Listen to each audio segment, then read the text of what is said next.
C'est important avec une demoiselle qui est aux commandes de un nuage d'osmose. Elle va très bien partir ou pas avec un nuage d'osmose. Le long d'accord de Ravenna part très bien avec Umberto Nodac. Ça y est, il est parti Umberto Nodac, le numéro 2, lui qui était parti à faux la dernière fois derrière les élastiques. Eh bien, écoutez, le numéro 2, Umberto Nodac, va prendre la tête et il va sans doute, Didier Devernay, chercher un dos. Le meilleur dos, il prouve que Ravenna n'est pas un dos. Est-ce que Conrad Frédéric est un dos? Sans doute, peut-être pas. Alors, il va peut-être attendre Jean-Michel Bazir qui vient à l'extérieur avec Unis de Guez, numéro 7.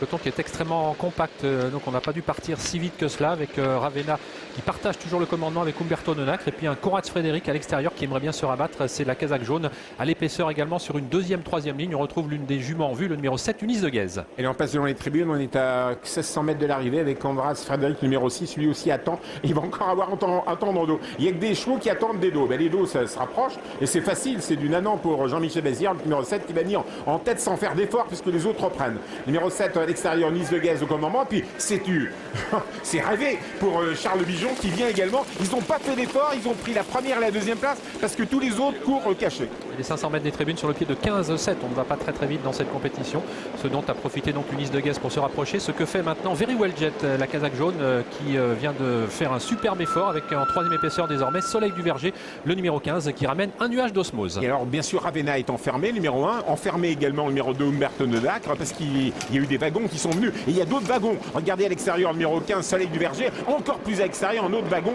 numéro 4 un nuage d'osmose avec cette demoiselle espagnole. Et que Very Well Jet qui contre Soleil du Verger en troisième position, Conrad Frédéric, Unis de Guez, à l'extérieur un nuage d'osmose, Udvinière avec Usti au fort viennent ensuite avec Ravenna. Le peloton est extrêmement groupé pour aborder dans quelques instants le tournant final. On a disqualifié le 3 Topaz Royal. Complètement enfermé Charles Bijon avec Usti au fort, bon la ligne droite est longue, il est complètement enfermé Didier Devernay avec Umberto Nodacre justement dans le dos d'Usti au fort. Si Usti au fort sort, Umberto Nodacre va sortir. Tropique du Hêtre vient à l'extérieur dans le dos de Udvinière, c'est peut-être pas mal, mais pendant ce temps on les attend pas et c'est la demoiselle qui nous vient d'Espagne qui est en deuxième position derrière Mathieu Mottier qui force l'allure avec Very Well Jet, il est transformé Very Well Jet.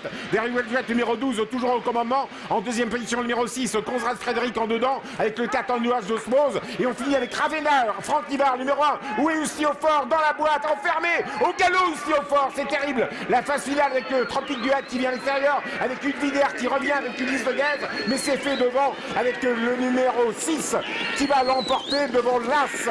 La troisième place pour le 12, le 11 est ensuite, et puis Udvinière, numéro 5 qui vient rejoindre le numéro 7. Et